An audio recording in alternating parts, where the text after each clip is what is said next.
appeared in January of 2018, and those summaries were sent to you in early March. So keep your eye focused on your email accounts. Try and ignore the very large number of emails that I sent to you about these programs, and look for the one that includes the commission decision case summaries, because we're going to try to continue to do that at least once a month, or maybe once every other month, and then we'll talk about those cases here at least 3 or 4 times a year. So today what we're doing is the commission decisions that were sent out to you in March that include the commission decisions that appeared in January of 2018. So just by the way the commission decisions appear, there's always going to be a little bit of a lag time. So we're going to be talking about commission decisions that were decided in the second half of 2017, even though we're almost into the second half of 2018 now, but that's the only way we can keep track of these things. So as you can imagine, there are a number of issues that are decided in these cases, and what those summaries try to do is to point out some of the most important issues, or at least the most interesting issues. So some of the issues that we're going to be talking about today, even though the cases include more than this, are going to be issues of employer-employee relationship. The issue that we talk about a lot here, which comes up, of course, in these commission cases over and over again, arising out of and in the course of employment. We're going to talk about parking lot cases. We're going to talk about stairway cases. So all those kinds of very common issues that you are dealing with on an everyday basis. So that's why it's so important, we think, to go over these cases and keep abreast of how the commission is deciding these cases.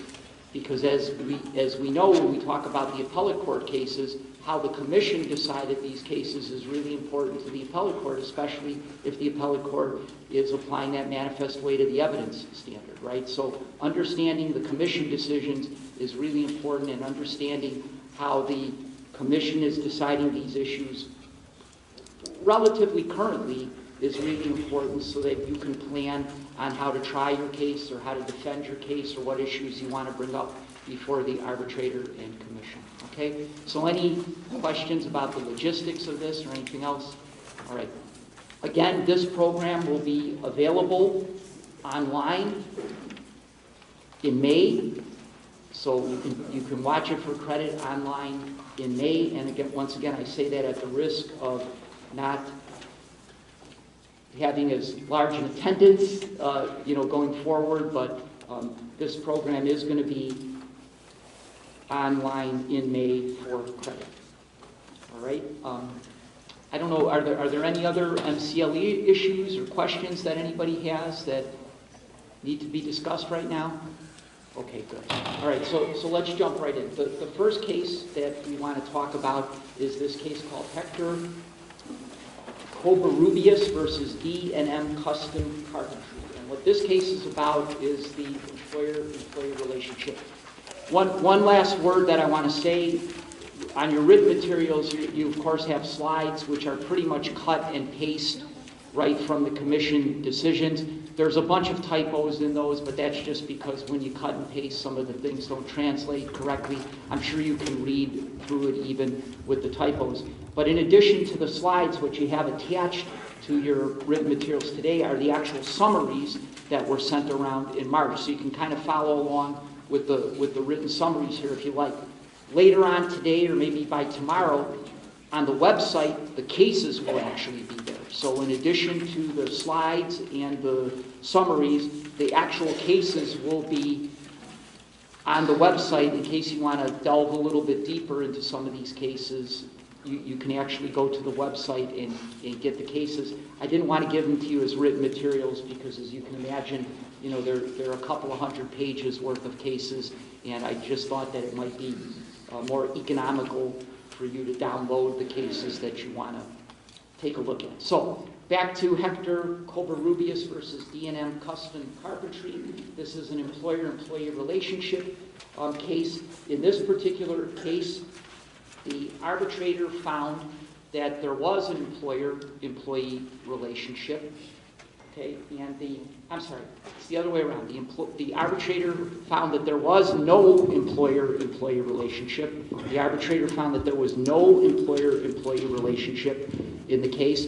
The arbitrator went on to find that there was no accident. So, you know, it's an issue that we talk about quite often here, which is, you know, once the arbitrator or commission has made an adverse finding, right, to the petitioner, is that where the inquiry is supposed to stop? And is there some kind of like hierarchy of those issues? And we're going to talk about that later when we talk about a jurisdiction case, and maybe even when we talk about the arising out of and in the course of cases. You know, if the arbitrator finds that there is no employer-employee relationship, should the arbitrator then move on to the other issues and say there's no accident, right?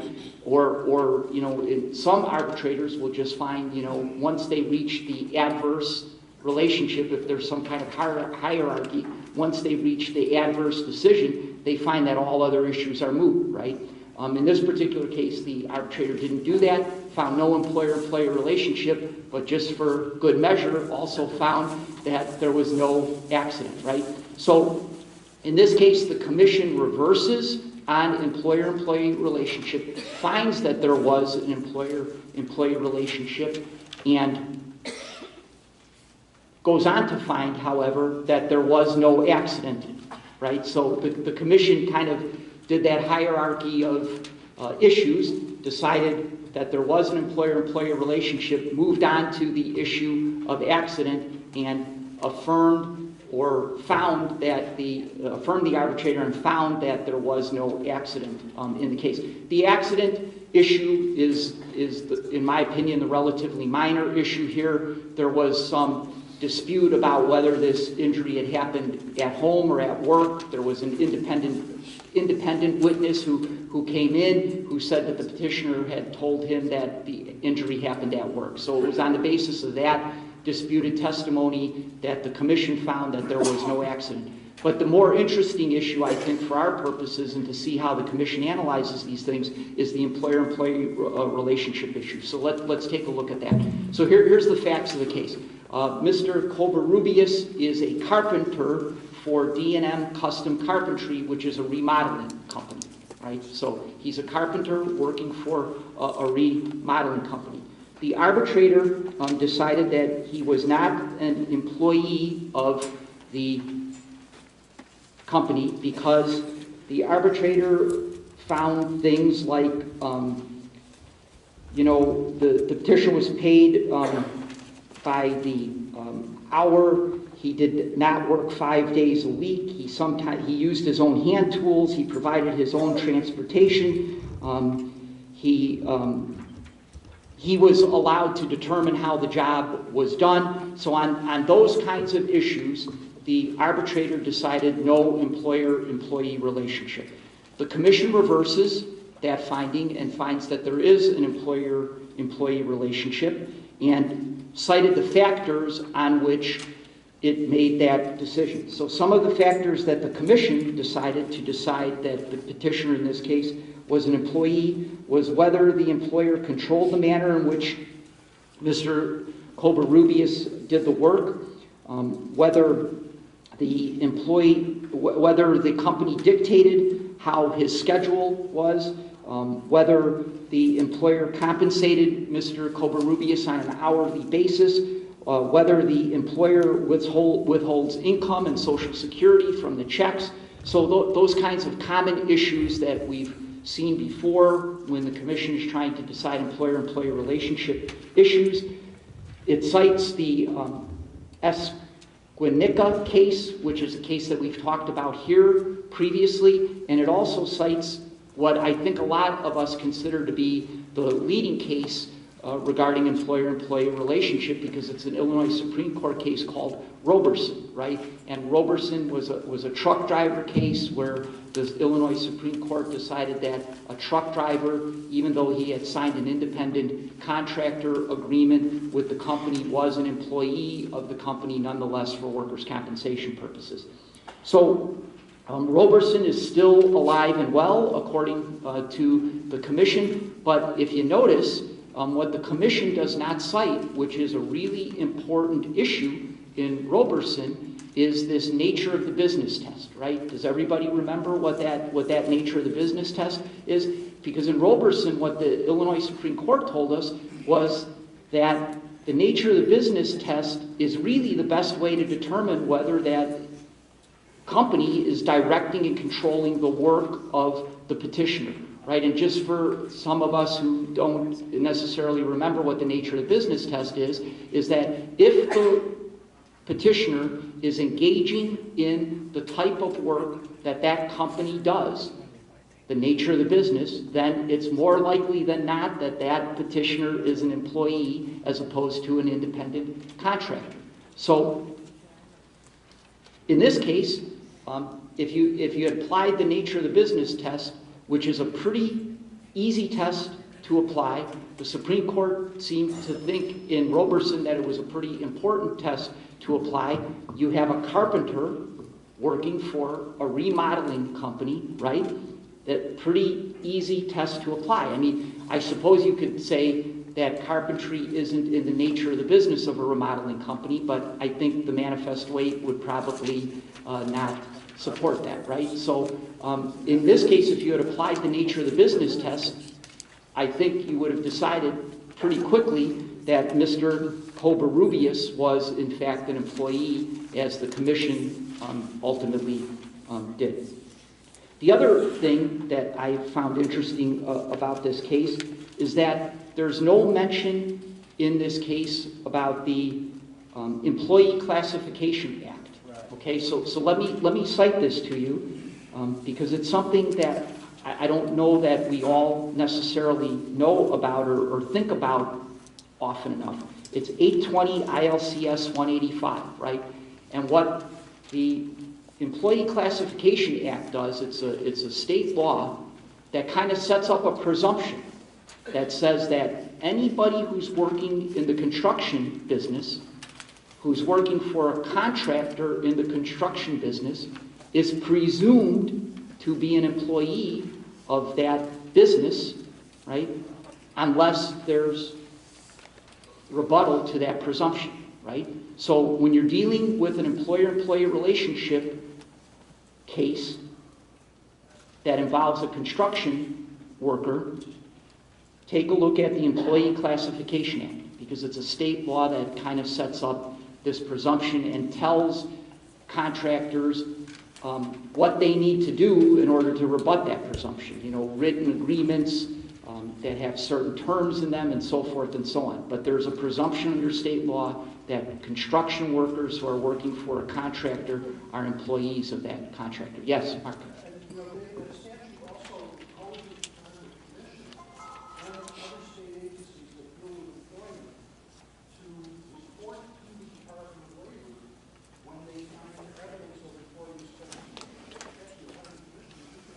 So Mark points out that statute, the Employee Classification Act, also imposes an obligation on the commission to report these kinds of situations to the Department of Labor, right, where there's maybe a misclassification.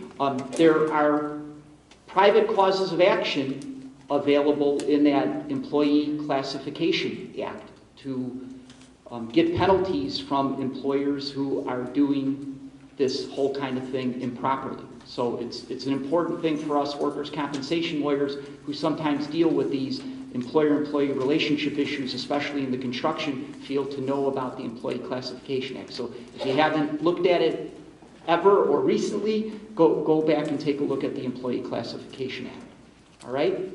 Okay, any other questions about this one? Any issues that, yeah? If anybody wants a template to file an ECA complaint, just send me an email, and I'll send you a copy of the template.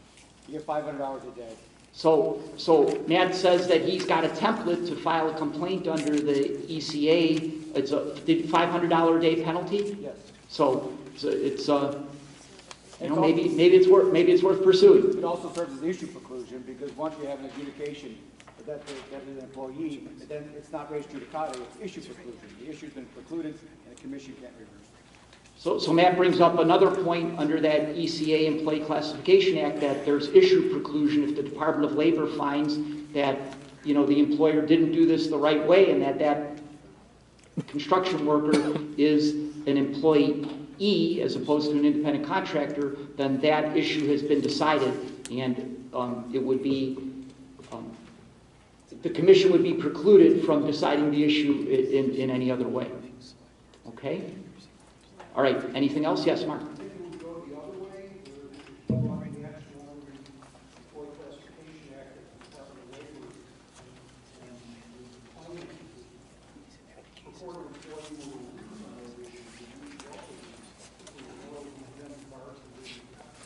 So Mark asked the question about what about the other way around? What if the Department of Labor says, no, that worker, you know, is an independent contractor? Does the issue preclusion apply? I think that was addressed to you. So what's the answer? The pendulum is sharp on both sides, so yeah, it would swing back the other way too. So it really comes down to whether you And it's not the Department of Labor, it's the Circuit Court. So do you want that issue decided in circuit court, or do you want that issue decided here? So I'm not asking, posing that as I guess it's up to you. I wouldn't be one to say that you could venue shop, but if you filed it, you would know who you judge. So just be aware of the Employee Classification Act. It's something important, and sometimes, you know, I've had an experience recently, Brendan, right, where you know, sometimes when you point out to the respondent that not only are they're going to lose the workers' comp case, but there might be an issue with the circuit court or with the Department of Labor under the ECA, and I don't mean that in a threatening way. I just mean to point it out to them maybe in a very polite way that sometimes their view of the case may change a little bit. But now they defend it on accident as opposed to employer-employee relationship, and you lose anyway. So. All right, anything else? Okay, good. All right, let's talk about the next case, which is one in the many cases that we're going to talk about today that has to do with arising out of and in the course of. So we're going to talk about a few cases here in a row that have to do with those issues. What I'd like to try and do as we work through these cases is try and maybe distinguish whether we're talking about an in the course of case or whether we're talking about an arising out of case, and what difference does it make, right? Regarding that kind of hierarchy of issues that we talked about earlier, right?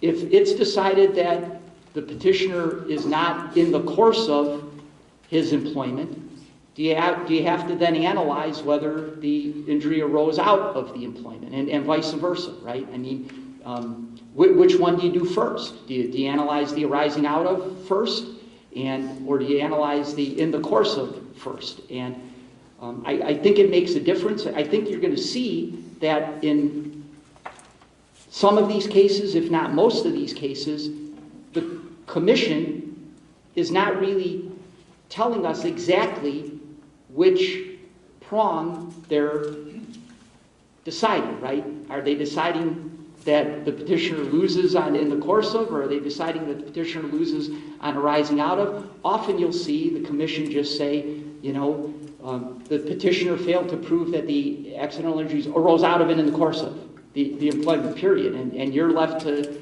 try and decide whether it was an in the course of or an arising out of. So let's see if we can maybe kind of analyze these cases, because for a lawyer I think it's important to split those two things up and analyze them separately. So the first case we're going to talk about is Denise DeGarmo, which is a case in which the commission affirmed and adopted the arbitrator's denial of benefits on an arising out of and in the course of case.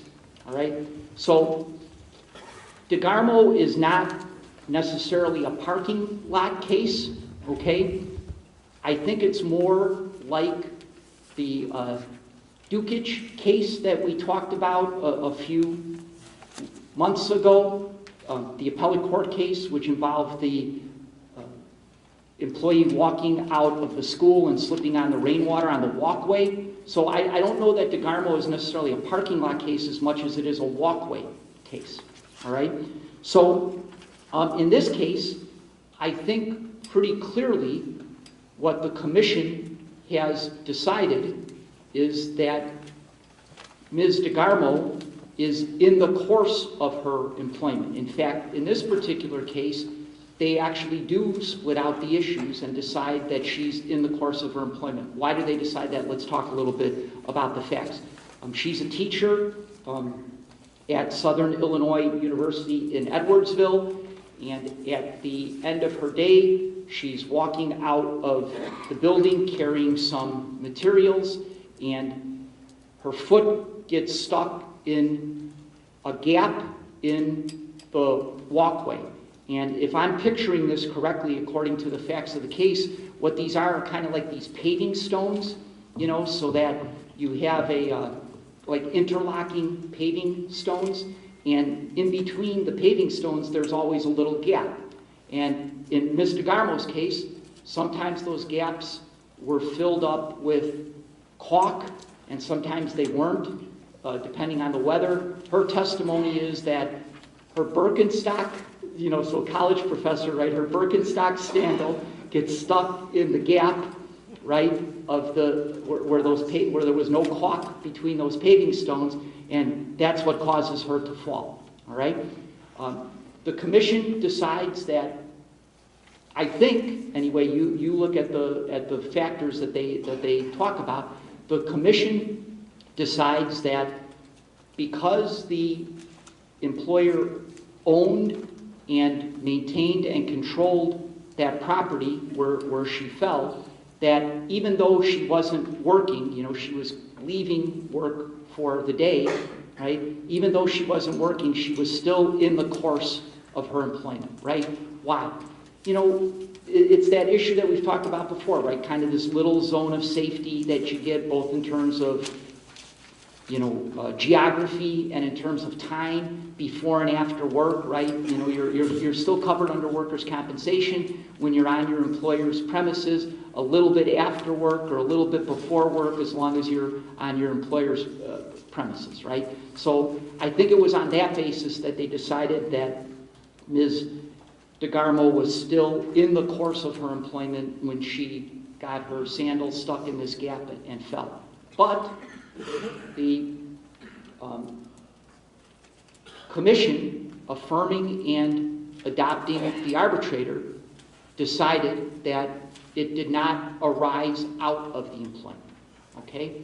So even though this walkway was owned and controlled and managed and maintained by Southern Illinois University, Edwardsville, okay, the arbitrator and therefore the commission found that the gap in the, you know, between the paving stones was not big enough or significant enough, right, to be covered as an arising out of, because it was not a special hazard that she faced, right? Which reminds me of the old city sidewalk cases, right? Are there lawyers old enough to have done city sidewalk cases, right? Okay, right? And remember this whole, the city of Chicago's defense in those cases, right? That was a de minimis, right? I think that's what they used, right? That's a de minimis defect in the sidewalk, and therefore the city is not responsible when a pedestrian trips and falls in that defect. It reminded me of that kind of analysis, right? That, oh, come on, you know, there was a gap, but the gap wasn't really all that big. And by the way, the respondent brought in a maintenance person, the deputy maintenance person at SIU, to say, we didn't even know anything about that gap, right? Nobody had told us, right? This constructive, like I see some people shaking their heads, right? Like now I'm really dating myself, like the Jewel slip and fall cases, right? Where they had to have constructive notice of the grape on the, you know, on the ground, right? Knew or should have known that a grape would be on the ground that a person slips on. So the commission decision here seems to talk about a special risk all right? And I guess the only response that I would have to the commission decision in this particular case is that how did we move from, you know, a risk connected to the employment to a special risk connected to the employment? I'm not quite sure how we made that jump, but apparently now these kinds of cases, even where you can point, even when you're in the course of your employment and you can point to the gap in the pavement that caused you to fall, that are your employer's premises, it's their premises, that somehow that's not enough to be covered under workers' compensation. So this case is out there, okay? Be aware of it. Ms. DeGarmo seemed to have done everything she possibly could to prove the case, right? Took photographs of the gap. That, I know that's exactly where I fell. That's, you know, my sandal is still stuck there. You can see it, you know, right? I mean, this is exactly what caused me to fall. This isn't one of those ones where she said, I don't know, right? I was kind of standing up, and the next moment I was down on the ground. I think it might have been that my shoe got stuck or it was slippery or something like that, right? She said, no, my sandal got stuck right there, right then, right? Still not enough because the gap's not big enough, and apparently the employer didn't have notice that there was a problem, that there was this gap. All right? Okay, any questions, any comments, concerns about that one? Yes, sir. I'm just curious about this, the relating the frequency that which she crossed this area. What if she crossed it 14 times a day? Would that have made a difference? So Rich brings up this point, right, that we've seen in some other cases that we've talked about here, right? Turning what is a neutral risk, right, into an employment risk by using this qualitative or quantitative analysis, okay? Let me be the devil's advocate for just a second, right? I don't think this was a neutral risk, right? This was a gap in the employer's premises. It was their premises. She wasn't on a public sidewalk. She wasn't on a city sidewalk. She wasn't at the Jewel, right, doing a mission for her employer. She was on her employer's premises. So how is the employer's premises, the condition of the employer's premises, a neutral risk? What could be more connected to the employment, literally, than the condition of the employer's premises? It is literally connected to the employment.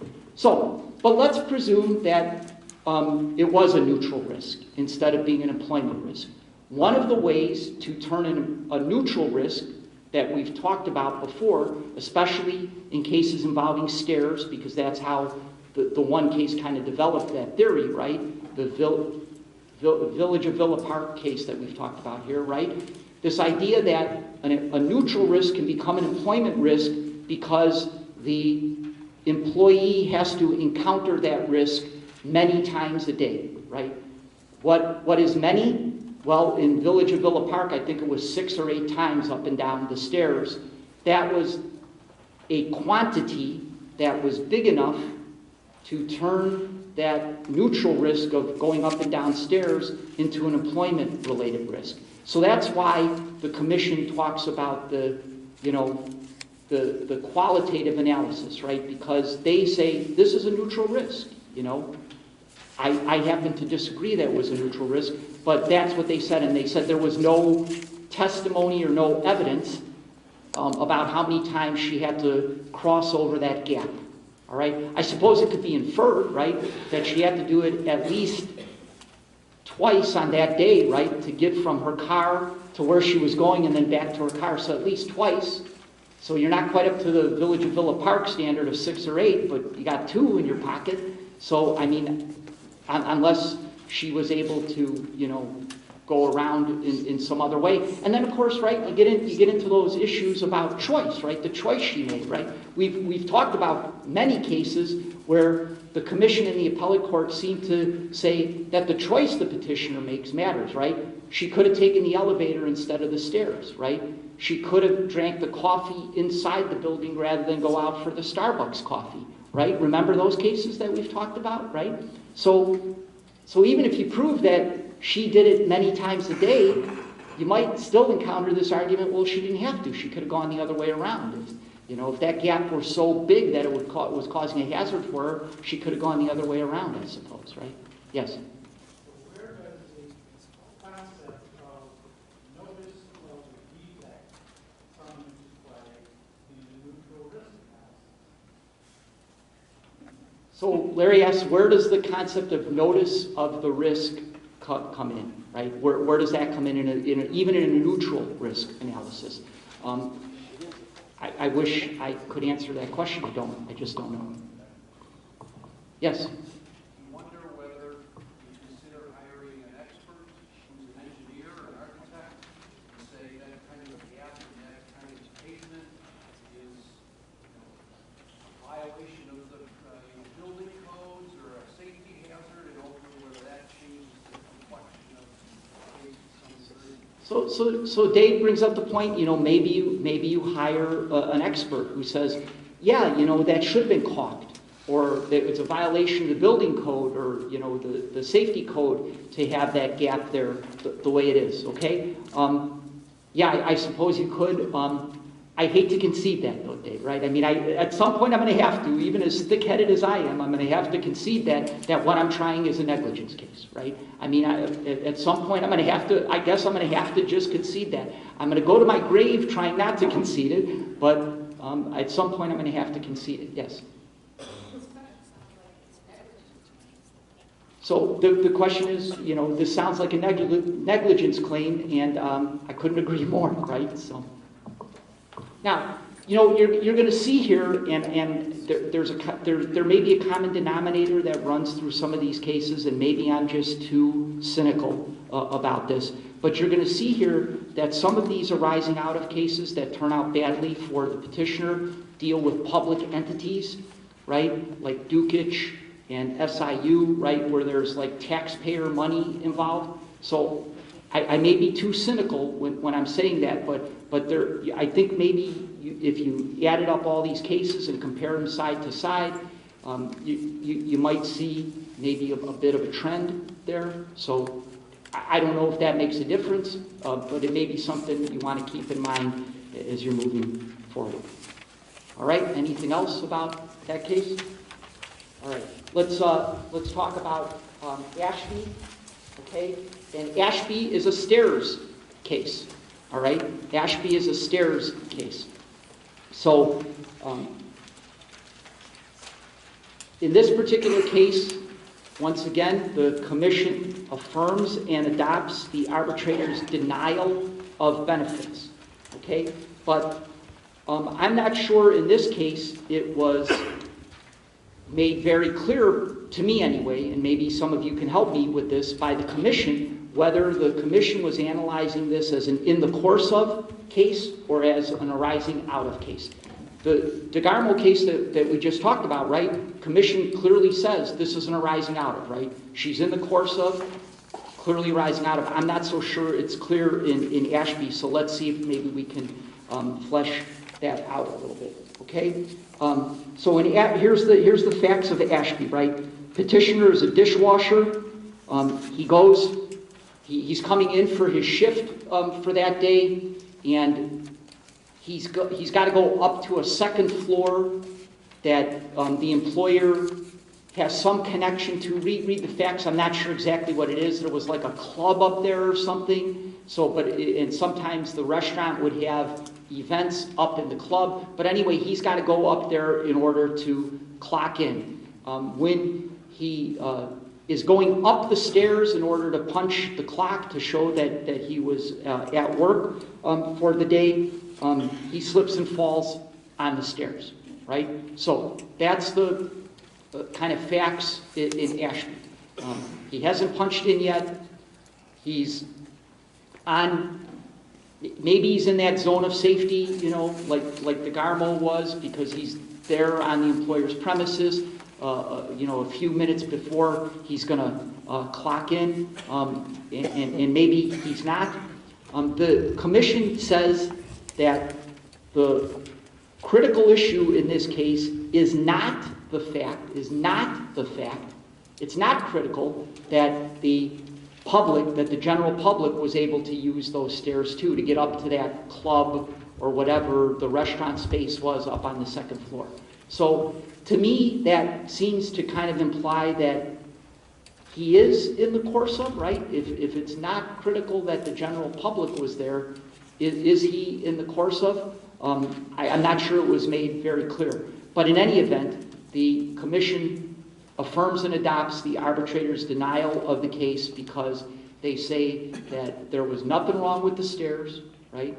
He didn't show that there was anything wrong with the stairs. In fact, the stairs were carpeted, and even though it may have been wet outside, the carpet was actually on those stairs in order to kind of catch the moisture so that the wetness would not stay on the stairs and make them slippery. So those kinds of things, when the commission talks about those kinds of things, the stairs were not slippery, there were no obvious defects like or obvious gaps like there were in DeGarmo. Those kinds of things seem to me to be an arising out of analysis, right, as opposed to an in the course of analysis. But I don't know exactly. I can't tell exactly which of the two prongs this case was denied on, but it was denied nonetheless. So maybe both. But again, I don't know that the commission needs to do both, right? If the commission had decided, or the arbitrator had decided, that Torrey Ashby was not in the course of his employment when he was going up the stairs, right? Before he clocked in, he was not yet in the course of his employment because the general public was allowed to use those stairs or whatever. Would the commission then have had to have analyzed the arising out of it?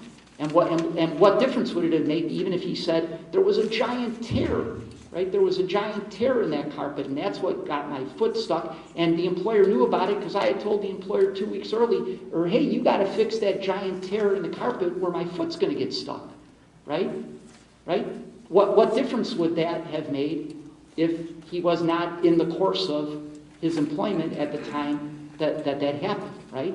So those are some of the issues that make me wonder. I hope that they make you wonder a little bit too, because I don't want to think that I'm just strange, okay? All right, any questions about this one? Any issues, any talk? Here, again, I'm not sure that the qualitative analysis helps Torrey Ashby in any way in this case, right?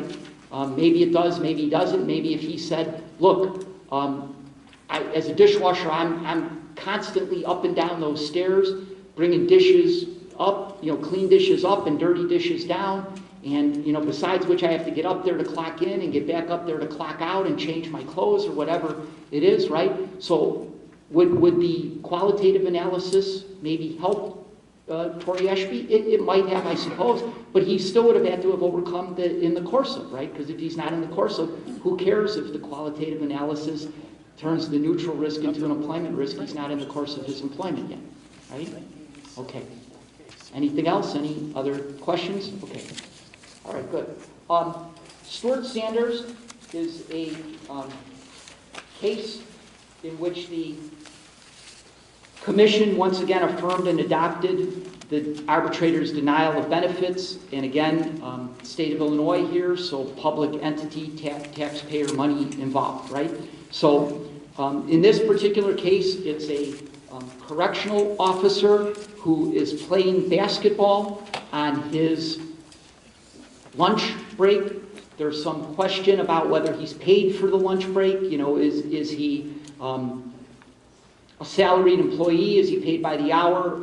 At the end of the day, I'm not sure it mattered because maybe the personal comfort doctrine would have saved him in that regard, even if he weren't paid for the lunch hour. In any event, he's playing basketball, and it's decided that he is not entitled to benefits, and that's because of the Section 11 preclusion for voluntary recreational activities. Okay, so this case is not necessarily an in the course of or an arising out of case, except to the extent that it brings into play that preclusion in Section 11 that says that when a petitioner is engaged in a voluntary recreational activity, right, even though the employer may have paid or, somehow contributed to that voluntary recreational activity, that unless the petitioner is assigned to or required to participate in that activity, then it's not covered under workers' compensation. So it's a statutory defense as opposed to being like a case law defense in the course of or arising out of, okay? And in this particular case, Stuart Sanders could not prove that he was not precluded from recovering under that voluntary recreational activity preclusion, okay? Any questions or issues about this one? Yes, Rick. Dave, does this overturn all those firefighter cases then? Yeah, so Rich has a good point and is paying attention, man. I love that. Because, right, a couple of months ago, we talked about a case called Osniak, right, where the firefighter is lifting weights in the firehouse, right? And that case seemed to say that, if it's something that the petitioner is doing for like his fitness, and his fitness is important to his job, which is the argument that Sanders made in this case, right? As a correctional officer, I have to be pretty fit, because I am literally dealing with convicted criminals every single day, right? I have to be physically fit. The question is that then covered under workers' comp? And in that Osniak case, and I think I'm pronouncing that right, that we talked about, right? It seemed to say that the voluntary recreational activity preclusion did not apply because there was this benefit to the employer that the firefighter be physically fit. And also there was some suggestion in that case that the personal comfort doctrine kind of preempted everything, right? That if he was engaged in an act of personal comfort, that Section 11 preclusion doesn't really apply, that the personal comfort doctrine is more encompassing than the Section 11, preclusion, right? So there's a bit of a conflict, in my opinion anyway, and maybe even in yours, between these two cases, which is why I brought it up. So, but it's something to keep an eye on, this kind of interplay between personal comfort and voluntary recreational activity. All right? Okay, any questions, any concerns about that one? Comments? Okay. Helen Brooks.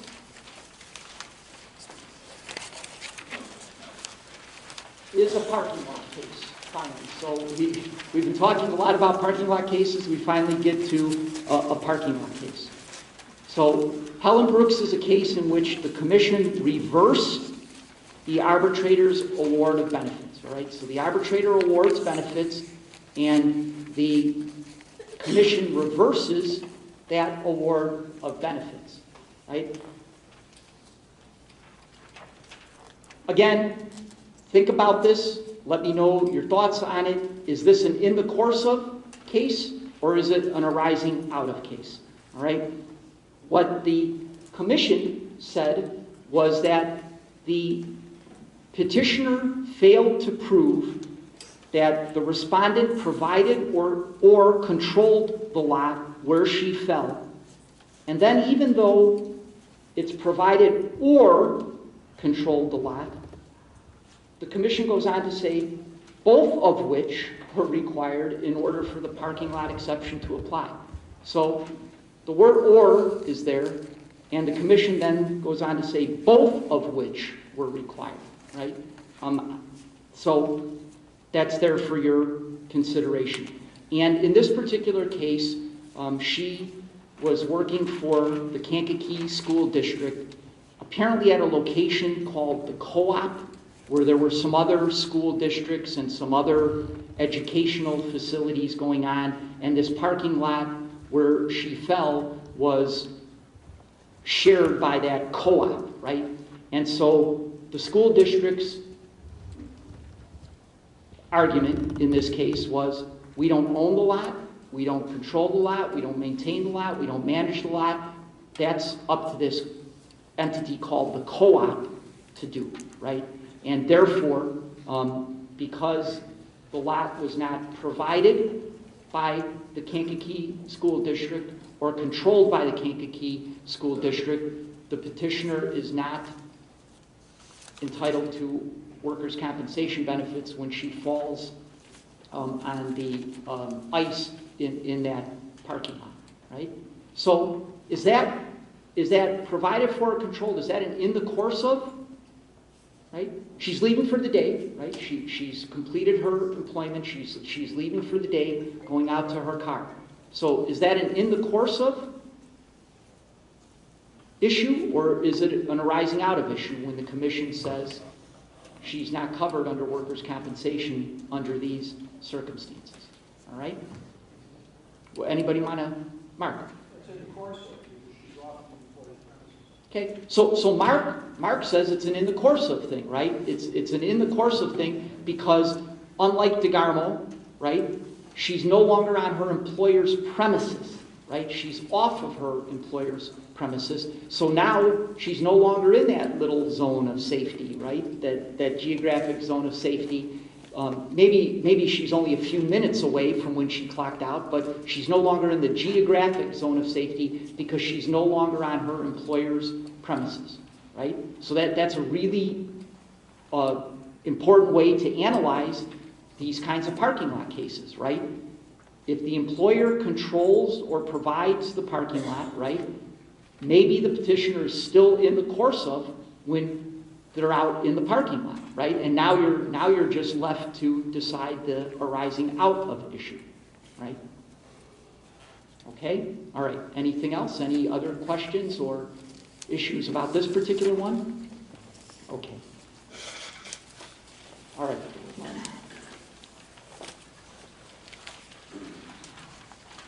So Robert Watson versus Walmart is a very interesting case because it involves causal connection, which is an issue that we talk about a lot. It seems like the commission talks about a lot. So in this particular case, it's also extremely interesting because the arbitrator decided that there was a causal connection, but the commission reversed that and found that there was no causal connection. Very common situation here, pre-existing osteoarthritis in the knee. Everybody agrees that, there was pre-existing osteoarthritis. Dr. Sklamberg is the treating physician for the petitioner who testifies that there was an aggravation of that pre-existing condition, and the reason why Dr. Sklamberg knows that is because the petitioner was asymptomatic prior to the injury occurring, and that's one of the things we like to try to show as petitioners' lawyers, right? To prove that aggravation of a pre-existing condition. We always ask that question on the day of the injury. How are you feeling? Oh, I was feeling great. How are your knees? Oh, my knees were just fine. The problem for Mr. Watson is that the respondent's evaluating expert, Dr. Gerlich, noted that in the petitioner's medical records, there was a history of some knee pain at least a week, maybe even a few months prior to the date of injury.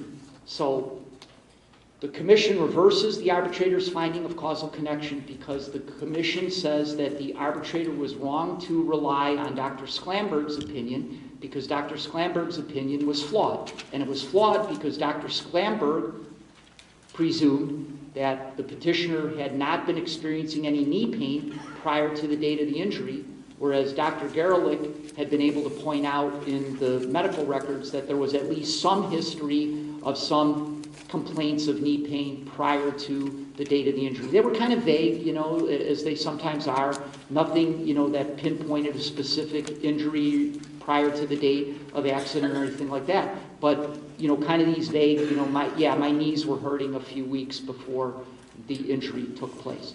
So, real important practice highlight here, right? You know, make sure your expert knows, you know, the records and the facts at least as well as your opponent's expert does, because otherwise you might find yourself getting reversed, because the commission is going to dig into it, right? The commission isn't going to just say, yeah, what the arbitrator said was right. They're going to actually dig into the facts and circumstances of the case and maybe even come up with a discrepancy like they did here. All right? Any questions about that one? Any concerns? Any issues? All right, good. So, again, the reason why I wanted to talk about James Griffith versus R.W. Duntman is just to show you the extent to which the commission is going to dig into that record to decide whether there's a causal connection. So, Mr. Griffith sustained an injury to his mouth, right? And he has a lot of dental work on his mouth. Several of his teeth have to be repaired in some way or another. The arbitrator finds that all of the teeth, the treatment to all of the teeth was causally connected to the original injury, okay? But the commission modifies that decision and excludes some of the teeth. So the reason why I highlight this case is this is how granular the commission is going to get in your cases, so you better be prepared for it. They're actually going to look at each and every tooth and say, did that one get injured? The one next to it did. This one didn't. This one did, didn't, right? So just be aware that that's the level at which the commission is going to analyze the record, analyze the opinions that are in the record. You know, it's going to get down to the individual tooth in some cases. All right? Any questions about this one? Any concerns? All right. Mark Schmidt versus CTA is an important case because it once again highlights how the commission is going to use and analyze the factors in section 8.1b. Right? We've already seen a couple of appellate court cases that we've talked about here where the appellate court has sent the case back to the commission for further findings on the 5 factors of section 8.1b, right? Because the appellate court has said, you didn't explain that factor, you didn't give that factor weight, you didn't tell us why you were giving it the weight you were giving it. So even at the appellate court level, the appellate court's going to want to know about the 5 factors. Mark Schmidt is a case in which the commission modified down an arbitrator's award because the commission disagreed with how the arbitrator had analyzed the 5 factors of section 8.1b. So as you can see here, it went down from a 25.5% loss of use of the leg award to a 20% loss of use of the leg award at the commission level. The commission seems to agree with the arbitrator's analysis on the first 4 factors, but really disagrees about the 5th factor, evidence of disability corroborated by the treating medical records, and the commission's modification down is based on the fact that the commission felt like the arbitrator had given too much weight to that factor, and especially because that factor, some of the issues in that factor had already been addressed in the factor involving occupation of the petitioner, how he had moved from a heavier job to a lighter job. So the commission kind of said that, you know, you can't like give it double weight. You can't give that move from a heavier job to a lighter job kind of double weight. You can only give it weight kind of one time. Okay, so that's what Mark Schmidt seems to say. The other interesting thing about Mark Schmidt is that the doctor Dr. Shaw wrote in his report, or in his records, I give this petitioner a 0 impairment rating, right? But there was no explanation of how he had come to that 0 impairment rating. It was just kind of this one sentence that said, petitioner gets a 0 impairment rating. And what the commission and the arbitrator found in this case was that that's not an impairment rating, right? And we know that because he doesn't reference the AMA Guide, 6th edition. He doesn't show how he did his math. He doesn't show how he came up with a 0 impairment rating. So the arbitrator and the commission said, him just saying it's a 0 impairment rating is not an impairment rating at all, and therefore we don't have to give that any weight whatsoever. And the commission adopted and affirmed that finding. Okay, so whenever you see one like that, and I hope not too many doctors are making that mistake anymore, where it just says, I give it a 0 impairment rating or a 1 impairment rating or whatever it is, and there's no explanation or no connection to the AMA guides, you can cite the Mark Schmidt case for the proposition that that's not an impairment rating, and the arbitrator doesn't have to give that any weight. James Zielinski is a 19H case, right? It's a case where the respondent brought the 19H, right? Because the respondent didn't like the fact that the petitioner was getting wage differential benefits, right? And wanted to convert that wage differential award into a man as a whole award, right? An AD2 award. And the respondent's argument in this case is that we know that the petitioner has worked a little bit as a cement finisher. Since the time of that wage differential award, you know, we know that he worked a few days in one year and maybe a few days in another year, and therefore, he's not capable of working as a cement finisher anymore. And what the commission says here, you know, relying on cases like Petrie and Cassins, right, is that, look, you got to show something more than an economic change, right, or a slight ability for this petitioner to work, right? What you got to show is a material change in his physical disability, right? And the respondent just simply couldn't do that here, couldn't prove. And it, by the way, it was the respondent's burden of proof, right? Because they're bringing the 19H to convert this thing from a wage differential to a man as a whole. Their burden of proof. They couldn't prove that there was a material change in the petitioner's physical condition, even though he was able to work a few days as a cement finisher, which was his job prior to the date of the injury. So the law still, this is a sign that the law still remains the same in this regard, right? That when you're dealing with these wage differential cases that are trying to be converted into something else under Section 19H, what you've got to show is a material change in the physical disability, not the economic circumstances or a slight change in his ability to work or something like that, right? Okay. All right. I think that's all the time, so thanks everybody for coming.